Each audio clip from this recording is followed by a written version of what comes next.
Pete, hundreds of thousands of federal workers are off the job, and many non-essential federal programs and services have been suspended. It comes as the nation experiences its first partial government shutdown in nearly 20 years.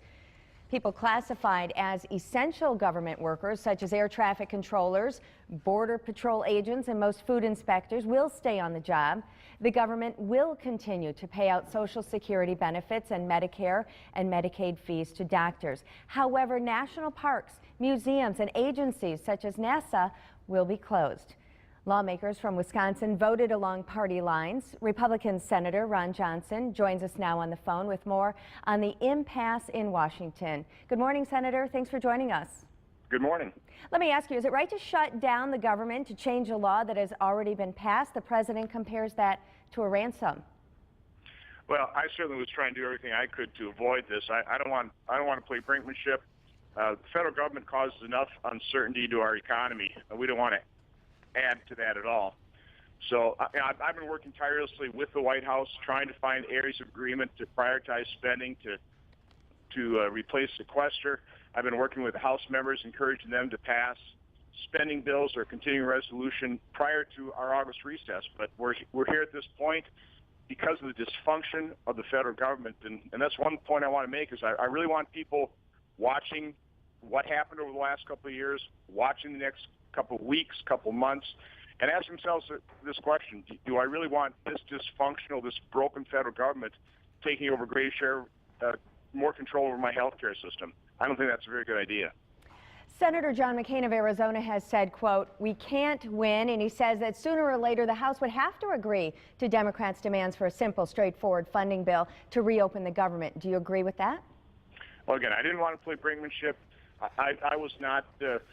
I certainly didn't sign the defunding letter. I didn't think that had much of a chance because in order to defund Obamacare or repeal it, we actually have to pass a law to do so. And we need to change the minds of at least 5 Democrat senators, which we haven't been able to do so far. So I've done a lot of strategic planning in my lifetime. It starts with recognizing the reality situation. And the reality situation is President Obama won re-election.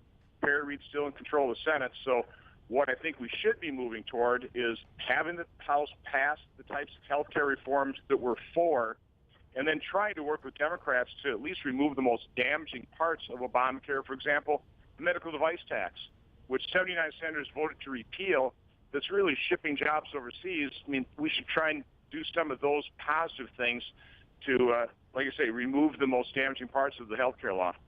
Senator, in your opinion, what will be the biggest impact on the American people, this government shutdown? Well, just the uncertainty it creates for the economy.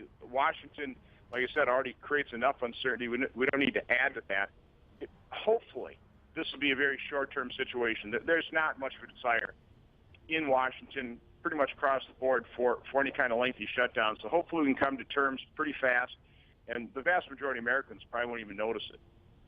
Now, we have been reporting this morning 800,000 federal employees affected. Many won't be paid now, and many people say the lawmakers who are getting paid should give up their paychecks. Do you have a plan for yours?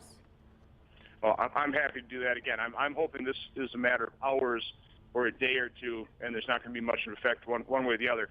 People do need to understand that 2/3 of the federal government is mandatory spending. That's going to go on regardless.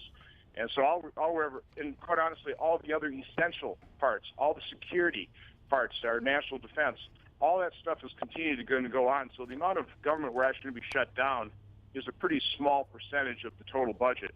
And again, I just don't think that people are going to really notice that, particularly if it's going to be short-lived, which is what I hope is the result.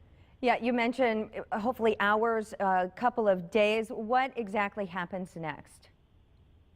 Well, I know the House sent over a proposal, which we'll probably be voting on, just to go to conference, to have the House members sit down with the Senate members. I mean, that's what you're going to have to do to resolve this, is start talking with each other.